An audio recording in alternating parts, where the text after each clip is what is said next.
Pessoas que bem se olham e enfrentam suas negatividades com firmeza.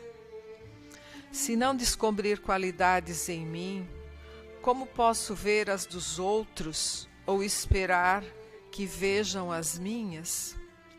Como podem as qualidades crescer sem trato, como uma planta em terreno ingrato?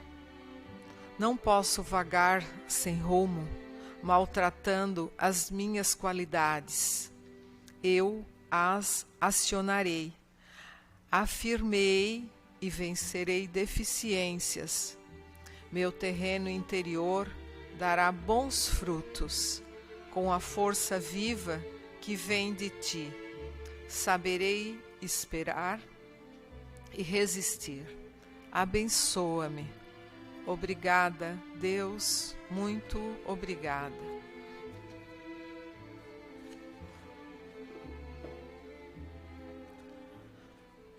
Fazer bem feito. Senhor, para não me arrepender depois, orienta-me agora. Muitos os que foram imprevidentes e choram os resultados. Dá-me olhos abertos e antenas para tudo perceber. Quero examinar bem a questão antes da decisão.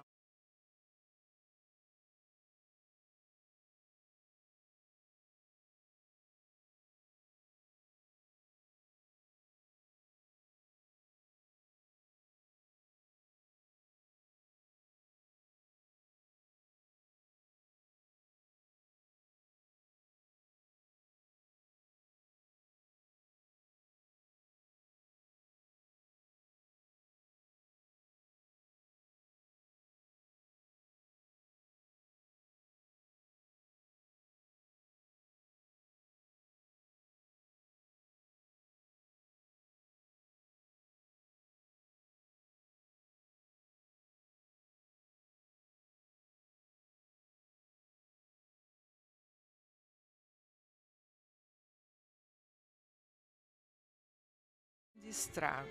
Mas por quê? Uns sofrem mais do que os outros diante do mesmo problema? É por causa da nossa posição frente a ele? Na verdade, eu sou o problema. Se me desespero, é porque o desespero já existia antes em mim.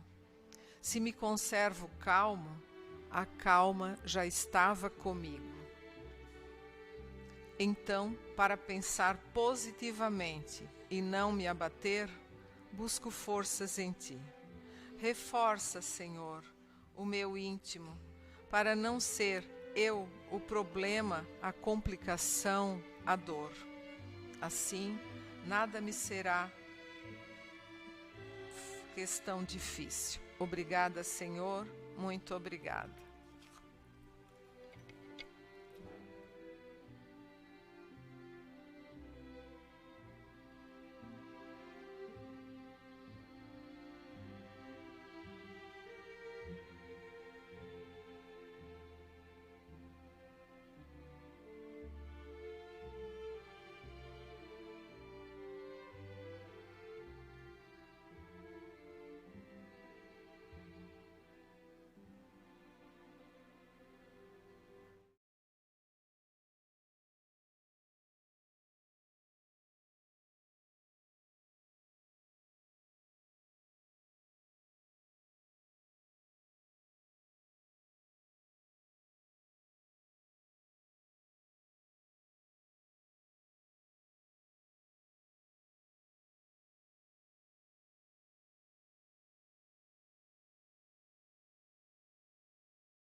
Da luz, a nossa casa de oração, onde viemos buscar as energias, onde viemos buscar o refazimento para os nossos problemas, tanto físicos quanto espirituais. Então, neste momento, vamos elevar o nosso pensamento a Deus, a Jesus, pedindo aquilo que viemos em busca. E vamos em pensamento acompanhar a oração que Jesus nos ensinou. Pai nosso que estais nos céus, santificado seja o vosso nome. Venha a nós o vosso reino, e seja feita a vossa vontade, assim na terra como nos céus. O pão nosso de cada dia nos dai hoje, perdoai nossas ofensas, assim como nós perdoamos a quem nos tem ofendido, e não nos deixes cair em tentação, mas livra-nos de todos os males. E como palestrante da noite de hoje, nós temos a nossa irmã Luciane, que veio de Torres para estar conosco nesses momentos. Então, como fazemos sempre, vamos endereçar a ela as nossas melhores vibrações para que ela encontre facilidade para trazer o tema que preparou para nós.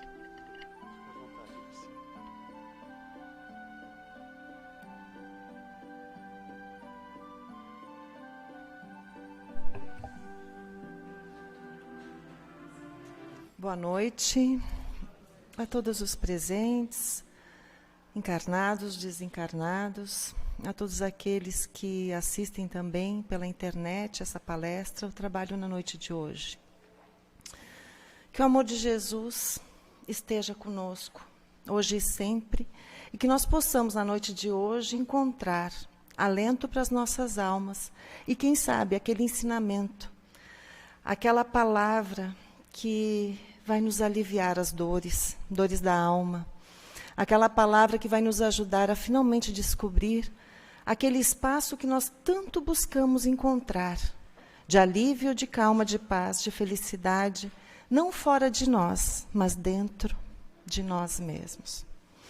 O tema da palestra de hoje é a respeito do Sermão da Montanha. Todo mundo conhece, todo mundo já leu, quem sabe uma parte, talvez não inteiro. O Sermão da Montanha é quando Jesus subiu ao monte e, reunindo para si, chamando seus discípulos, ele falou para uma multidão de pessoas que o seguiam com todo tipo de dor, com todo tipo de sofrimento, com todo tipo de peso, de dúvida, de medo, de inquietação. E ele lhes falou. O Sermão da Montanha é considerado, Gandhi foi quem falou, que se fossem queimados todos os livros da humanidade, se perdesse tudo e ficasse somente o Sermão da Montanha, a humanidade teria dentro desse sermão tudo o que ela precisa para encontrar o caminho da felicidade. Antes de entrarmos no conteúdo da palestra, e lembrando dessa imagem de Jesus Cristo, eu gostaria de fazer uma provocação agora no início, para que cada um de nós pensasse assim, será que a gente sabe mesmo quem é Jesus Cristo? O que a gente pensa quando a gente pensa em Jesus? A gente pensa naquela imagem do homem? Será que Jesus tem 2020 anos de existência, como o tempo é marcado? Haroldo Dutra Dias tem uma palestra que ele fala que nós não temos noção da grandeza de Jesus. Por mais que a gente tente entender, Jesus é um espírito tão grandioso, responsável por esse planeta. Quer dizer que, quando o planeta ainda estava em formação, como no livro A Caminho da Luz, Chico Xavier, psicografado por Chico, Jesus já era responsável por esse planeta, por nós. E ele falou que onde 2 ou mais estivessem reunidos, ele estaria. E ele está entre nós. Essa presença de Jesus é que nos dá nessa casa, em todas as casas espíritas, aquele sentimento de proteção, de paz, de calma, que a gente sente quando... Lá em Torres é a mesma coisa. O centro espírita que eu sou trabalhadora em Torres chama-se Bezerra de Menezes. E o Dr. Bezerra de Menezes foi aquele que se preocupou tanto com a unificação do movimento espírita. Então, que bom que eu sou de Torres e estou aqui, quinta-feira estarei em Sombrio, e que bom que os palestrantes daqui vão, para que a gente não pense assim, eu sou do centro espírita tal, como se não pudesse ir ou fosse um pouco que adversário do outro. E nós temos que quebrar essas novidades que a gente inventa dentro da doutrina. Mas vamos ao tema da palestra de hoje, o Sermão do Monte. Essa palestra é baseada no livro O Código do Monte, do Dr. Sérgio Luiz Lopes. Ele é psiquiatra, médico, e ele escreveu esse livro fazendo uma analogia a respeito de cada uma das bem-aventuranças que Jesus colocou no Sermão da Montanha. E, em cima dessas bem-aventuranças, ele fez uma correlação com o nosso corpo, com a nossa vida e com as virtudes que nós precisamos desenvolver em cada um de nós. Esse livro foi tema de um curso de verão que nós demos lá em Torres. Nesse ano ainda, janeiro e fevereiro, foram 8 aulas, porque são 8 bem-aventuranças que foram trabalhadas. Uma pergunta para nós refletirmos: o que significa subir uma montanha? A gente, quando vai subir uma montanha, não dá para levar casa, né? Não dá para levar casa. Não dá para levar bens. A gente não leva muito dinheiro. Subir a montanha significa tudo aquilo que a gente quer conquistar, que a gente precisa conquistar para lá de cima ter uma visão melhor das coisas. Porque cada um de nós tem a visão da montanha que conseguiu subir. Essa montanha são as conquistas pessoais e individuais de cada um de nós. Só que quando a gente fala em subir a montanha, o Dr. Sérgio Luiz Lopes nos leva a refletir que não é uma montanha externa. É uma busca interior. É uma viagem interior. É a conquista do país de si mesmo. Como está a sua paisagem interior e de que forma tu consegue subir essa montanha internamente para poder ver melhor o território e ver, opa, temos coisas aqui que já estão conquistadas e outras que a gente precisa consertar. E vendo a multidão, Jesus subiu ao monte e se assentou. Seus discípulos se aproximaram e ele começou dizendo: bem-aventurados os pobres de espírito, porque deles é o reino dos céus. Bem-aventurados os aflitos, porque serão consolados. Bem-aventurados os mansos, porque herdarão a terra. Bem-aventurados os que têm fome e sede de justiça, porque serão fartos. Bem-aventurados os misericordiosos, porque terão misericórdia. Bem-aventurados os limpos de coração, porque verão a Deus. Bem-aventurados os pacificadores, porque serão chamados filhos de Deus. Bem-aventurados os perseguidos pela justiça, porque deles é o reino dos céus. Bem-aventurados sois vós, pois, quando vos injuriarem, e caluniarem, e perseguirem, e mentindo disserem todo o mal contra vós por minha causa. Exultai e alegrai-vos, porque grande é o vosso galardão nos céus, porque assim também eles perseguiram os profetas que foram antes de vós. Ele continua no Sermão da Montanha. Trouxe só um pedacinho, né? Vós sois o sal da terra. E se o sal for insípido, para que serve? Nós hoje imaginamos o sal na comida. Eu imagino assim, a comida fica sem gosto, a gente colocar o sal. Não, no tempo de Jesus, o sal tinha outra finalidade, muito séria, que era de conservar os peixes. Era salgado, não tinha freezer, geladeira, era salgado. Então, o sal naquela época significava preservar o alimento para sustentar famílias, comunidades. Se o sal não prestava mais, se ele não fazia mais nada de bom, Jesus nos provoca. Vós sois o sal da terra. Vós sois a luz do mundo. Não se pode esconder uma cidade edificada sobre um monte. Então, nem se acende uma candeia para se colocar embaixo do alqueire. A gente, quando falta a luz, acende uma vela, a gente não esconde a vela, a gente coloca num lugar para que ilumine tudo. Então, Jesus diz: assim também resplandeça a vossa luz, brilhe a vossa luz diante dos homens, para que eles vejam as vossas boas obras e glorifiquem o vosso Pai que está nos céus. Não cuideis que eu vim destruir a lei e os profetas. Jesus não veio destruir, mas dar-lhes cumprimento. Brilhe a vossa luz, a gente confunde com aquele assim, ó, que no Sermão da Montanha Jesus fala depois, que a vossa mão direita não veja, que a esquerda não veja o que faz a direita, né? Fazer a caridade sem ostentação. Mas isso também não quer dizer, quando ele diz brilhe a vossa luz, que nós possamos sim fazer o nosso melhor e dizer que nós estamos fazendo o nosso melhor. Um tema de casa. Eu vou dar alguns temas de casa durante essa palestra, já que o tempo é curto, né? Primeiro, eu desafio quem vai, ao longo dessa semana, ou antes do final do ano, ler o Sermão da Montanha completo. de vereda, de uma vez. Mateus, capítulo 5, 6 e 7. Ali dentro também Jesus nos ensinou a orar. A prece do Pai Nosso está dentro do Sermão da Montanha. E ele encerra assim: aquele, pois, que ouve as minhas palavras e as pratica, é considerado um homem prudente que construiu a sua casa sobre a pedra. E vieram os ventos, subiram os rios e bateram fortemente contra aquela casa, mas ela permaneceu de pé.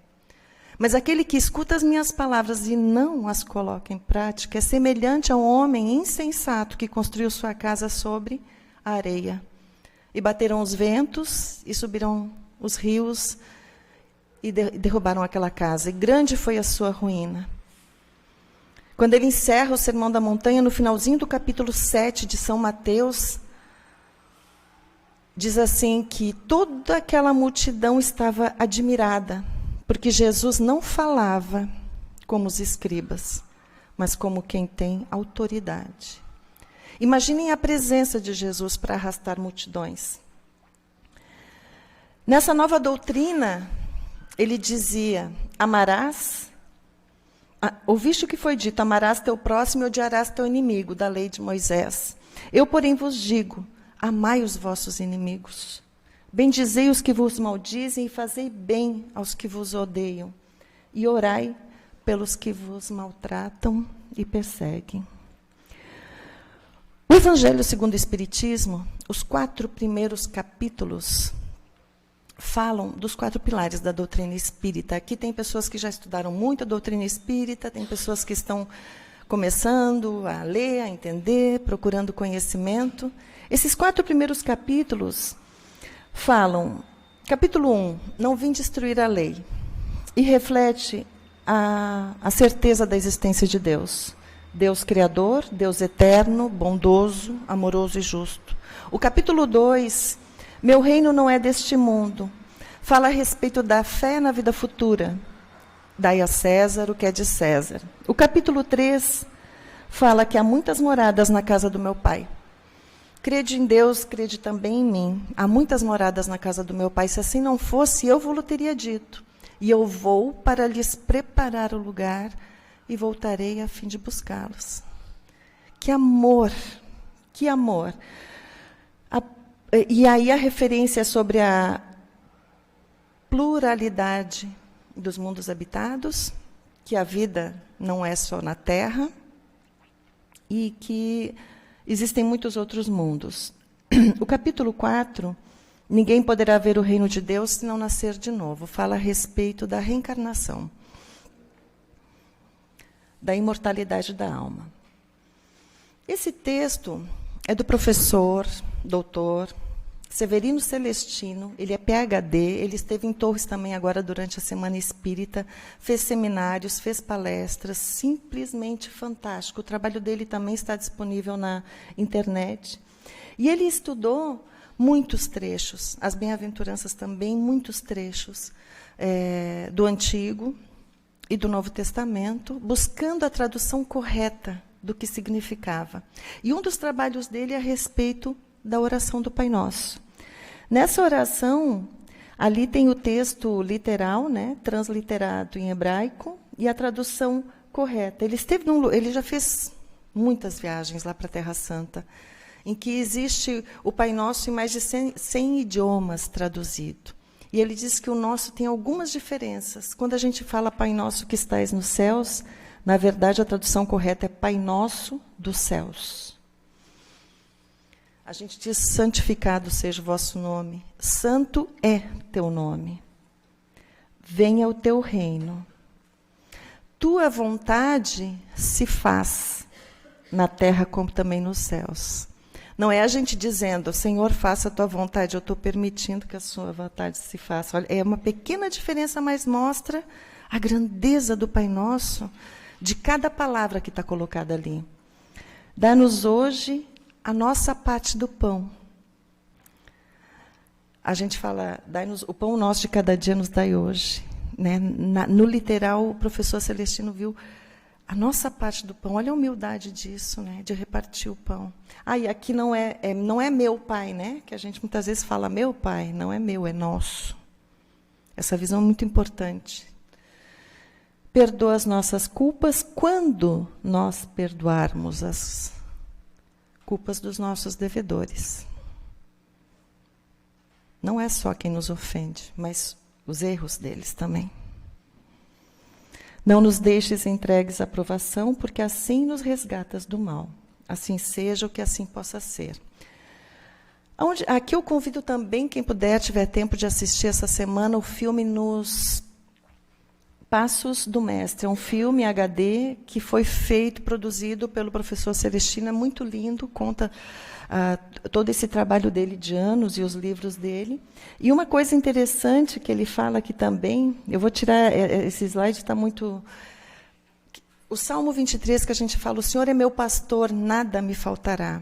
Tem um problema de tradução ali também. O correto é assim, o Senhor é meu pastor, vírgula, não me faltará. Muda o sentido. O Senhor é meu pastor, vírgula, nada me faltará. Parece que eu estou negociando coisas materiais com Deus, né?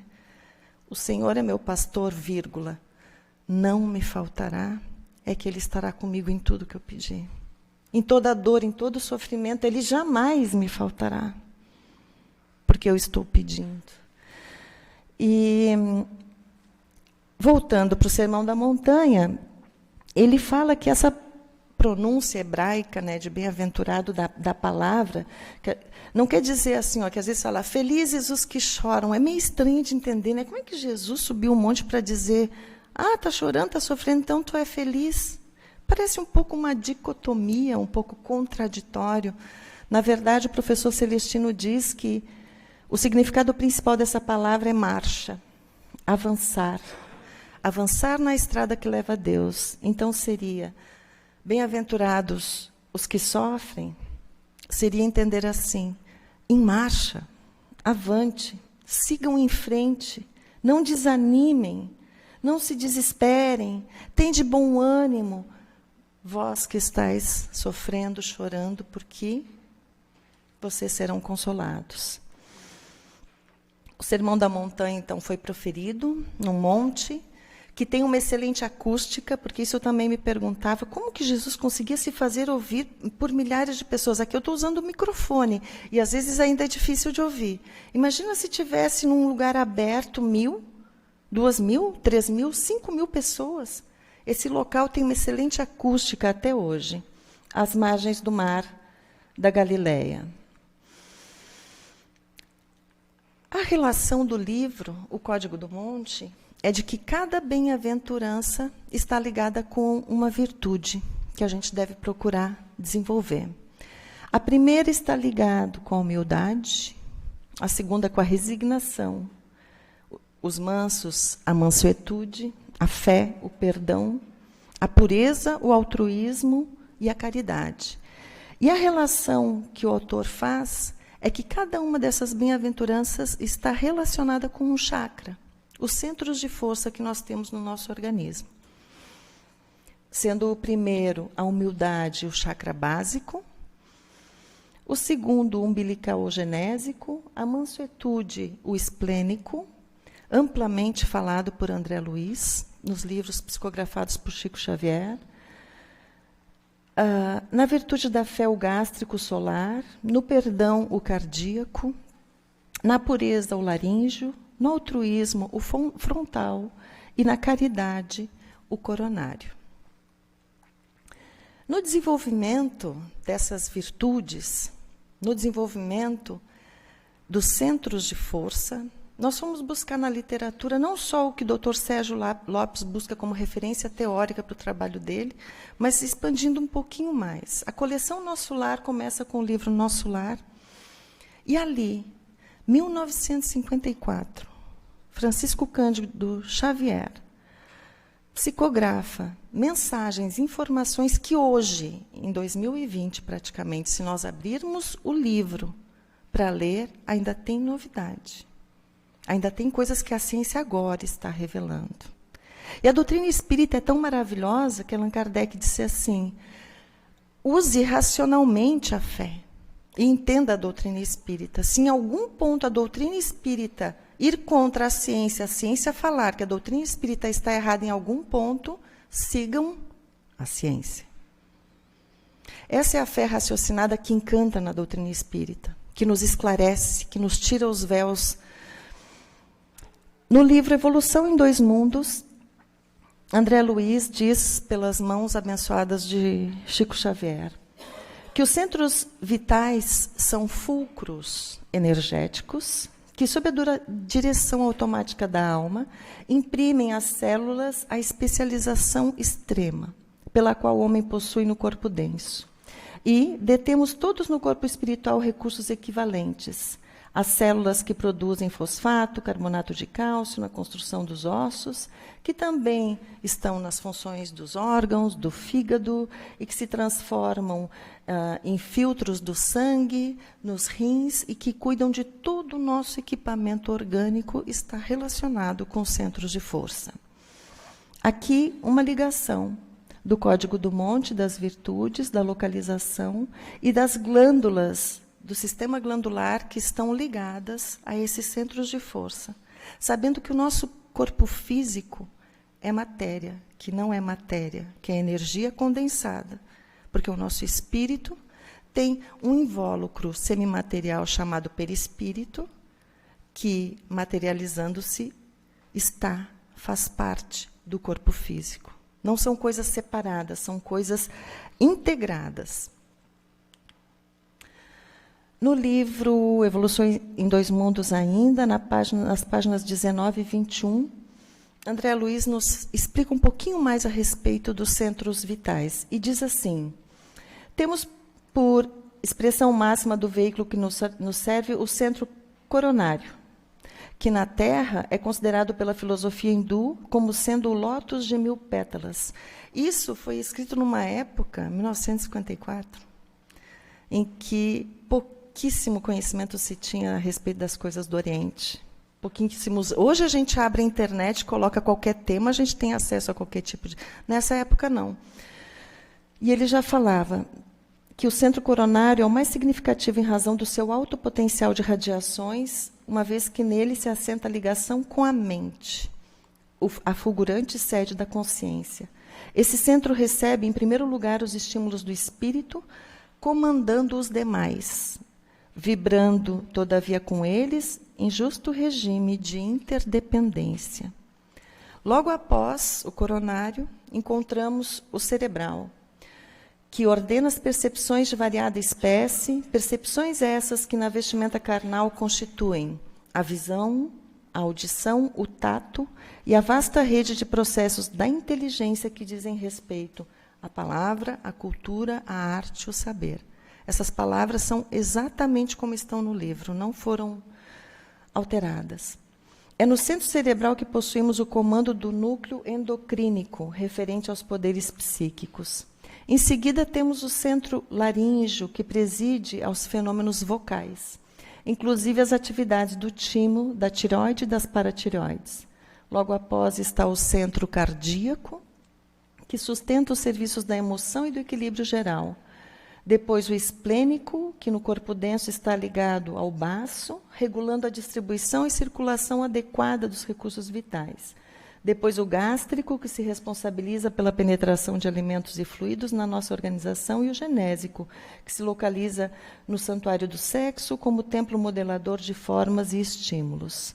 Aqui ele fala um pouquinho mais a respeito do centro coronário e da importância que ele tem para a harmonia do corpo, da saúde como um todo. Aqui nós temos uma comparação com a pirâmide das necessidades humanas de Maslow, muitos aqui já devem conhecer. Nas cores, ela se assemelha, e dá para a gente entender um pouco dessa comparação que o professor fez no livro. Aqui embaixo, as necessidades fisiológicas são a base da pirâmide, seguida por segurança, necessidades sociais, de estima e de autorrealização. A pirâmide de Maslow diz que, se eu não tenho uma necessidade satisfeita, dificilmente eu consigo a outra. E quer ver como é verdade? A gente, se está com algum problema fisiológico, com muita fome, com muita sede, a gente muda de comportamento. Se a gente sentir uma dor de barriga, a gente consegue pensar em estima, em afeto, essas necessidades estão em primeiro lugar. Depois, elas vêm pela de segurança. Eu preciso de segurança física, de proteção das ameaças. Se houver qualquer problema aqui, um alarme de incêndio, uma situação de perigo, nada mais importa, a gente vai resolver aquilo primeiro. E que todos os dias, todos os seres humanos buscam atender essas necessidades. De ter as fisiológicas, nós precisamos dormir, né? Mesmo que a pessoa fique virada, como a gente diz às vezes, precisa dormir. Toda a humanidade precisa dormir, é fisiológico, não adianta ir contra. A de segurança também, família, as questões sociais de amizade, de ser aceito, de estima, né? De autoestima, de autoconfiança. E a autorrealização está relacionada àquele projeto de amadurecimento, aquilo que eu realmente sou. Nos chakras é mais ou menos a mesma coisa. Às vezes a gente quer cuidar só do chakra coronário e do cerebral, do frontal. A gente quer só pensar muito e não cuida dos outros. Isso é um problema no Ocidente. Por isso trazer tão importante. É necessário cuidar de todos, sim. É necessário que a gente entenda tudo aquilo que a gente precisa em termos de energia. Todo aquele conjunto que nós somos, né? Aqui tem uma tabela que está disponível na internet também, que fala a respeito de cores, de sons, de vibração, que tem a ver com cada um deles. Aí, a respeito das cores, eu disse, mas será que a doutrina espírita fala a respeito das cores dos chakras? E tem esse trecho lindíssimo do livro Entre a Terra e o Céu, página 139. Em que André Luiz descreve a visão que ele tem da irmã Clara, depois de uma prece, num trabalho seríssimo que ela estava fazendo. E ele diz assim, irmã Clara, depois de um expressivo entendimento com o nosso orientador, solicitou que nos mantivéssemos a pequena distância. E, abeirando-se da genitora de Evelina, que tanto quanto a enferma não nos percebia a presença, alongou os braços em prece. Sob forte emoção, André Luiz falando, acompanhei o formoso quadro que se desdobrou, divino, ao nosso olhar. Gradativamente, o recinto foi invadido por um vasto círculo de luz, do qual se fizera a instrutora o núcleo irradiante. Assemelhava-se nossa amiga como uma estrela repentinamente trazida à terra, com os dois braços distendidos em forma de asas, prestes a desferir excelso voo. Irmã Clara estava cercada de um enorme halo de dourado esplendor, como se ouro eterizado e luminescente lhe emoldurasse a forma leve e sublime. Passavam as irradiações a tonalidades diferentes, em círculos fechados sobre si mesmos, caminhando dos reflexos de ouro e opala ao róseo vivo, e do róseo vivo ao azul celeste, do azul celeste ao verde claro e do verde claro ao violeta suave, que se transfundia em outros aspectos a me escaparem da apreciação. Eu tive a ideia de que irmã Clara se convertera no centro de um milagroso arco-íris, cuja existência eu nunca pudera vislumbrar, e fizera-se a casa menor para aquela abençoada fonte de raios balsamizantes e indefiníveis. A beleza que ela se transformou. Aí, meus irmãos, a reflexão assim, mais importante da palestra de hoje. Que usina de forças geradoras nós somos. O nosso corpo. Que infinitas capacidades nós temos de transformar a nossa vida. Porque nós procuramos um centro espírita muitas vezes para curar o nosso corpo. E a gente recebe aqui o passe isolado, atendimento de cabine, água fluida. A gente recebe. Mas o verdadeiro propósito da doutrina espírita é curar a causa. Às vezes eu faço uma analogia me perdoem se eu fizer uma figura muito forte, mas às vezes a gente precisa visualizar assim para entender. Às vezes parece que é como se acontecesse assim. Uma pessoa que tem problema com álcool, alcoolista, chega aqui, vamos supor, sujo, rasgado, maltrapilho, embriagado, sem um centavo, machucado, sem saber o que viveu. Chega aqui à casa, abraça, dá um banho, veste uma roupa, dá condições, cura ele, vai embora feliz, bonito, bem vestido, cheiroso, de banho tomado, remediado. Passa uma semana, volta de novo. Sujo, rasgado, maltrapilho, embriagado. A casa atende de novo. Talvez, não sei, chegue um dia que a casa, o mentor vai dizer assim, você podia nos ajudar, para a gente poder te ajudar. Às vezes é mais ou menos assim. A gente quer receber aquela ajuda que parece que nos cura. Mas a gente tem medo de enfrentar nossos medos, nossos vícios e dizer, e se eu fizesse uma mudança, será que eu não conseguiria? Aquele jejum que Jesus falou, orai e jejuai, não é só de comida. Nem precisa ser, pode ser um jejum de maus hábitos. Será que eu não conseguia ficar 24 horas sem reclamar? Sem criticar? Sem julgar os outros? Sem mandar aquele meu pensamento terrível? Tomara que dê errado. Esse tipo de jejum, será que eu não consegui? Porque, às vezes, com uma vontade pequena, os nossos instrutores, bons espíritos que nos acompanham, e a corrente espiritual das casas que a gente frequenta, podem nos ajudar. Pode ser aquilo que eles estão esperando de nós. Aquele movimento no sentido da mudança. E, não só, continuando aqui, o professor Dr. Severino Celestino, não só Dr. Sérgio Lopes, como Torres Pastorino, os três analisaram a fundo o Sermão da Montanha. E Torres Pastorino, eu acho que o João Nery já falou rapidamente aqui sobre ele, não sei se vocês lembram quem foi, aquele que escreveu o livrinho Minutos de Sabedoria. O livrinho todo mundo conhece. Então, ele era de muita cultura, teólogo, morava no Rio de Janeiro, ele foi ser padre. Ele foi para Roma, foi ser padre, a história dele está disponível também.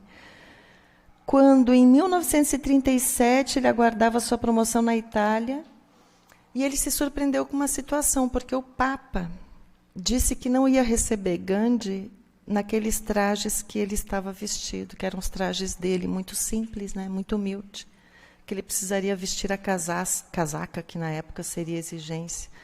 E aí ele disse assim, uma religião que não aceita Gandhi nos trajes dele, não aceitaria Jesus se Jesus chegasse aqui na sua simplicidade, não quero mais, desistiu. E ele começou a estudar, então, a divulgar a doutrina espírita no Brasil, abriu centros espíritas, fez uma série de movimentos. Ele analisa também. A primeira bem-aventurança, ele também liga com o chakra básico, só que ele amplia um pouco a análise e ele coloca que no plano físico tem a ver com o reino mineral, o reino inicial. Quanto à lei, tem a ver com amor. Quanto ao estado de consciência, tem a ver com o sono profundo, com relação às forças materiais. E Cristo, em relação ao plano, é de João 6. Eu sou o pão da vida, a base da pirâmide, a base das necessidades, que a gente tem que cuidar e atender. E na prece, livra-nos do mal. O segundo passo, bem-aventurados os que choram, tem a ver com o chakra genésico. No plano, é o etérico, o reino vegetal. Na lei, é a verdade. No estado de consciência, sono sem sonhos. Vejam que o estado de consciência vai subindo conforme sobem os chakras e conforme crescem as bem-aventuranças. As forças etéricas, Cristo no plano, eu sou a luz do mundo. E na prece, não nos deixes cair em tentação. No terceiro passo, bem-aventurados os mansos, o plano é o astral, o reino animal. Vejam como os reinos vão subindo também. A lei e a justiça, o estado de consciência, o sono, agora com sonhos. Nas forças animais, no efeito, a concretização da lei de causa e efeito. E Cristo no plano, eu sou a porta das ovelhas. E na prece, perdoa os nossos pecados. No quarto passo, o gástrico ou solar tem a ver com o plano intelectual. Aqui já é o reino hominal em que nos encontramos. A lei é de liberdade, o estado de consciência semivigília. Vejam como há um despertar de consciência. Desperta, tu que dormes. O que é despertar a nossa consciência? O professor Celestino falou uma coisa na palestra que eu vou fazer um parêntese para frisar. Ele disse assim, o quanto tu sabes? Se tu acha que tu sabes tudo, é que nem um copo cheio de água. O que cabe ali? Não cabe mais nada. Mas se a gente se dá conta que a gente não sabe quase nada, muito pouco, há espaço nesse copo para que novos conhecimentos venham. E é isso que a gente precisa entender, porque muitas vezes a gente diz, vou lá ouvir palestra, mas tudo eu já sei, tudo eu já vi, tudo eu já li, vou ouvir de novo a mesma história. Será que a gente sabe? Meus irmãos, a gente não sabe de nada. Tem tanto código, tem tanta beleza por trás das palavras de Jesus. As parábolas resistem a centenas, a séculos, a milhares de anos e resistirão. E a gente ainda não vai saber interpretar. As forças aqui são humanas, o efeito é o ensino intelectual, e Cristo no plano, eu sou o bom pastor, e na prece, o pão nosso de cada dia. No quinto passo, o chakra é o cardíaco, o plano é espiritual. A lei é o serviço, o estado de consciência é a vigília. Opa! Está começando a acordar. Na vigília nós estamos acordados, né? As forças são super-humanas, o efeito é a dedicação a Deus e às criaturas. Cristo no plano, eu sou a ressurreição da vida, e a prece seja feita à tua vontade. No sexto passo, o chakra laríngeo, o plano é mental. A lei é a perfeição, o estado de consciência é a visão direta. Envolve as forças angelicais. O efeito é a compreensão total e o autossacrifício. E Cristo no plano, eu sou o caminho da verdade da vida. Que aqui na tradução também tem um detalhezinho que Divaldo Pereira Franco, eu sou seguidora, né, de Divaldo, gente. Tive lá esse ano na Mansão do Caminho, foi uma experiência simplesmente indescritível o que foi conhecer a Mansão do Caminho, estar lá. E Divaldo disse que aqui Jesus não falou eu sou o caminho, a verdade e a vida. Mas que na tradução ele diz, eu sou o caminho da verdade e da vida. É diferente. Porque a verdade e a vida são Deus. Ele é o caminho.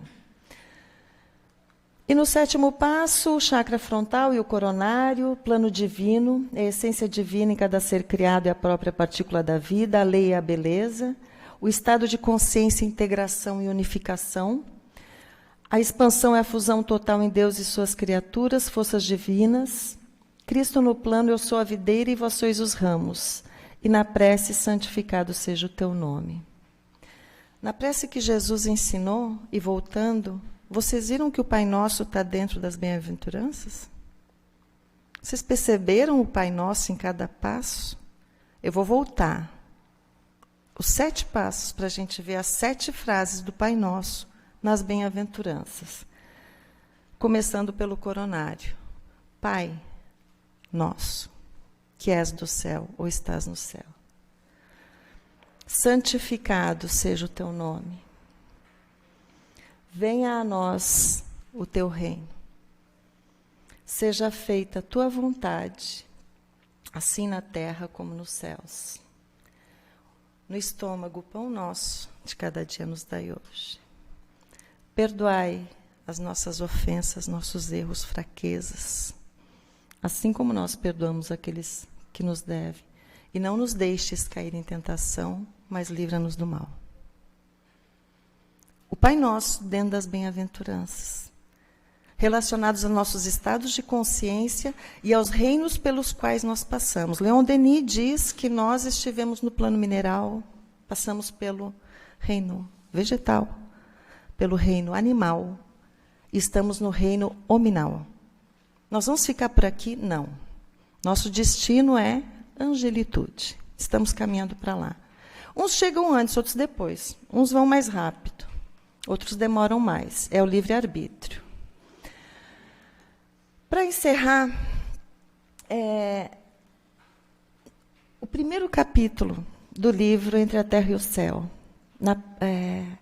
em torno da prece, diz assim: no Templo do Socorro, e tem uma nota do autor espiritual falando que ali é a instituição da cidade espiritual em que estava André Luiz.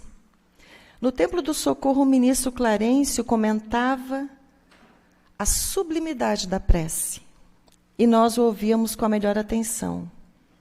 E ele diz assim: todo desejo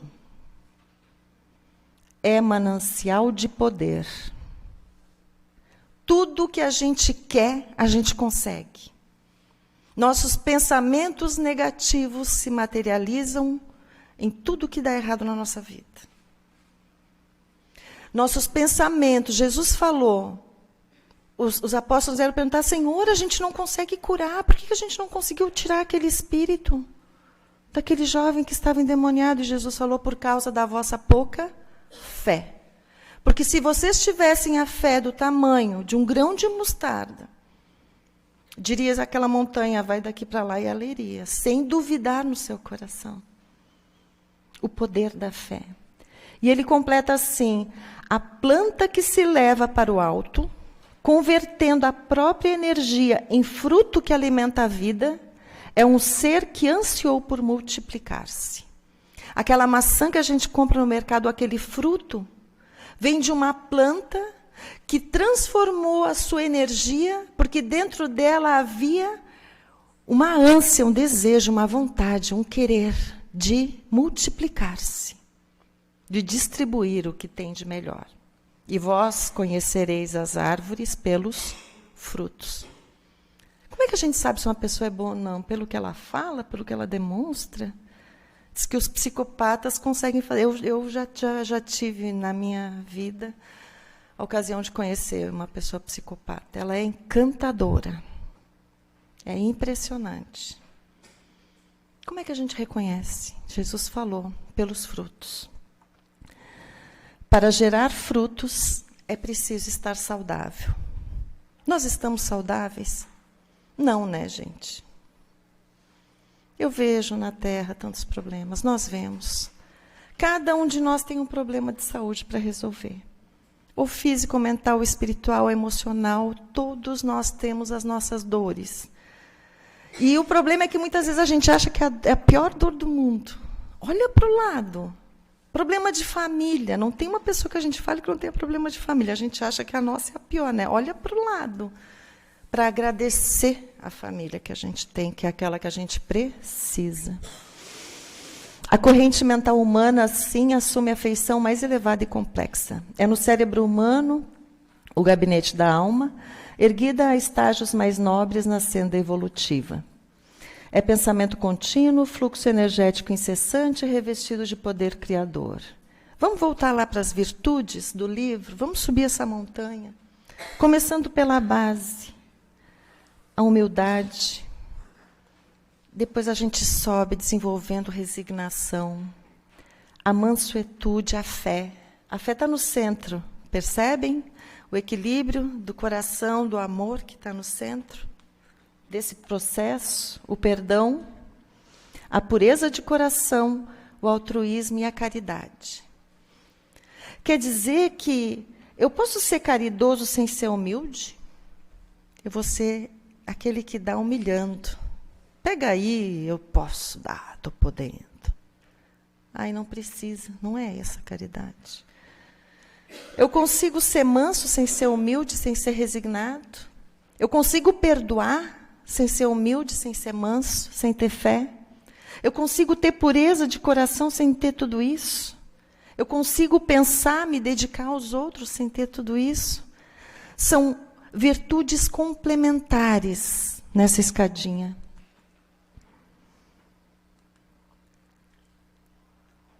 Eu esqueci de perguntar, volta lá, né? Qual é a base que está em todas elas? Eu já dei a resposta. Professora muito boa, né? Muito facinho, já dei a resposta da questão. Qual é a virtude que está na base de cada uma dessas? O amor. O amor que salva, que liberta, que é o escudo das nossas vidas. Se tu está passando qualquer tipo de problema, o que eu faço? Ama. Mas é um problema sério. Ama um pouquinho mais. Mas a pessoa fez tal coisa comigo. Ama. Ama e perdoa. Questão 886 do Livro dos Espíritos. BIP. Aqui que eu faço. Lembra do BIP. Qual o verdadeiro sentido da palavra caridade? Como a entendia Jesus? É doar a roupa que não serve mais? Não. É o BIP. Caridade é amor em ação. Como que eu amo? Coloque em prática o BIP. Não esquece dele, 24 horas. B. Benevolência para com todos. Não é só com a família, não. É para com todos. Com a pessoa difícil, com o colega de trabalho difícil. Indulgência para as imperfeições alheias. Não é com as minhas? E se eu me desculpar, eu errei, mas sabe como é que é? Todo mundo erra. Não é com as tuas, é com as alheias. Poxa, mas a pessoa passou por mim e não me cumprimentou. Indulgência. Quem sabe ela não te viu? Quem sabe ela não estava bem? E se ela não está bem, tu vai dar mais um problema para ela com esse teu pensamento egoísta de achar que todo mundo tem que estar sempre sorridente para ti. Faz uma prece. Fiquei com medo de ir, não me parecia bem. Faz uma prece, manda um pensamento positivo. Manda uma mensagem depois, porque a tecnologia é ferramenta, que nem faca, né? Tanto divide o pão quanto mata. Que a gente saiba usar a tecnologia para o bem. E o perdão das ofensas. BIP. Perdoa. Mas veja bem o que fez comigo. Perdoa. Essa encarnação é um tempo tão pequeno dentro das nossas vidas. Deixa eu voltar aqui. Não posso, faltou meu tempo. O maior amor que alguém poderia conhecer é o amor de Jesus. E ele está entre nós. Ninguém tem amor maior do que aquele que dá sua vida pelos seus amigos. E quem nos separará do amor de Cristo? De Cristo nada nos separará. Ele é o remédio que vai nos curar. Para encerrar, se alguém aqui tem dúvida a respeito da reencarnação, de algumas afirmações da doutrina espírita, não há a menor dúvida de que cada um de nós nessa vida está colhendo nada mais do que o somatório de muitas experiências, não desta. Porque se a vida começasse no nascimento, todos aqueles que nascem em pleno sofrimento mostrariam que Deus é muito, muito injusto. Porque uns sofreriam, outros não. E Ele é infinitamente bom e justo. Então a prece, o pensamento elevado, o entendimento de que nada é por acaso, nos leva a um sentimento, que é o sentimento de gratidão. E eu gostaria de encerrar essa palestra pedindo que a paz e o amor de Deus estejam com cada um de nós, mas convidando a todos para, resumidamente, fazermos a prece de gratidão de Amélia Rodrigues, que o Divaldo costuma encerrar suas palestras, e que diz assim: muito obrigada, Senhor, pelo que me deste, pelo que me dás. Obrigada pelo pão, pelo ar, pela paz. Obrigado pela beleza que meus olhos veem no altar da natureza. Olhos que fitam o céu, a terra e o mar. Que acompanham a ave ligeira que voa fagueira pelo céu de anil e se detém na terra verde, salpicada de flores em tonalidades mil. Muito obrigada, Senhor, porque eu posso ver meu amor e eu posso ver o seu amor. E diante da minha visão eu detecto cegos que choram na solidão, que tropeçam na escuridão, por eles eu oro. E a Ti eu imploro comiseração, porque eu sei que depois dessa lida, na outra vida, eles também enxergarão. Obrigada, Senhor, pelos ouvidos meus que foram dados por Deus. Ouvidos que ouvem o tamborilar da chuva no telheiro, a harmonia do vento nos ramos do salgueiro e a dor que geme e que chora no coração do mundo inteiro. Pela minha faculdade de ouvir, pelos surdos eu te quero pedir. Agradeço, Senhor, pela minha voz, mas também pela voz que ama, que canta, que solfeja uma canção e o teu nome profere com sentida emoção. E pelas minhas mãos, mas também pelas mãos que aram, que semeiam, que agasalham, mãos de ternura, que retiram a dor, a amargura, mãos dos adeuses, mãos que apertam mãos, mãos de psicografias, sinfonias, cirurgias, poesias, pelas mãos que no seio acolhem o filho de um corpo alheio sem receio, e pelos meus pés que me levam a caminhar sem reclamar. Muito obrigada, Senhor, porque eu posso caminhar. E diante do meu corpo perfeito eu te quero louvar, porque vejo na terra amputados, paralisados, que não se podem movimentar. Por eles eu oro, e a Ti eu imploro comiseração, porque eu sei que depois dessa expiação, na outra reencarnação, eles também bailarão. Muito obrigada, por fim, pelo meu lar. É tão maravilhoso ter um lar.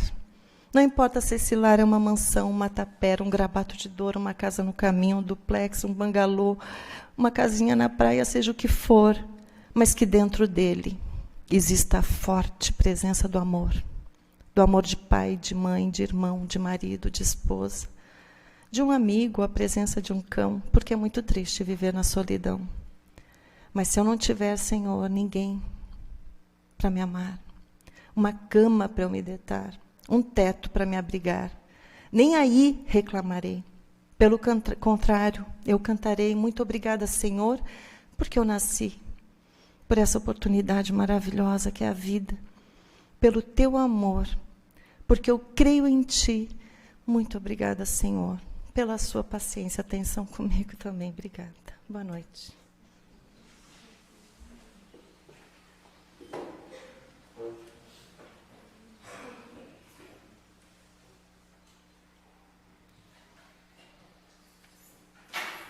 Obrigado, Luciane, pela mensagem da noite, que nos trouxe tantos esclarecimentos e também nos emocionou.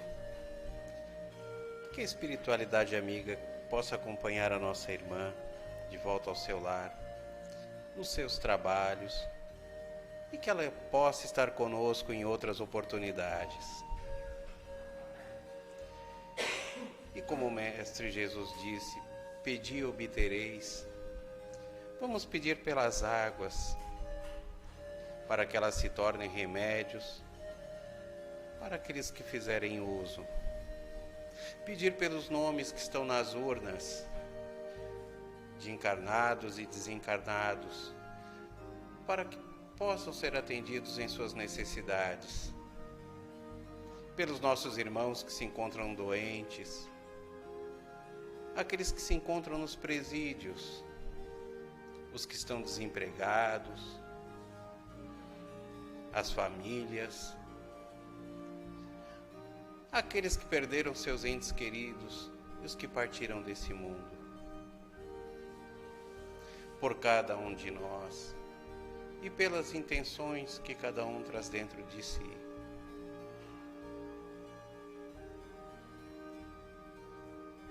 E também, Jesus, que nessa hora nós possamos entregar a Ti todas as nossas necessidades e nos tornarmos receptivos às energias do passe. Que possamos receber os bálsamos salutares que vão revigorar o nosso corpo físico e o nosso espírito.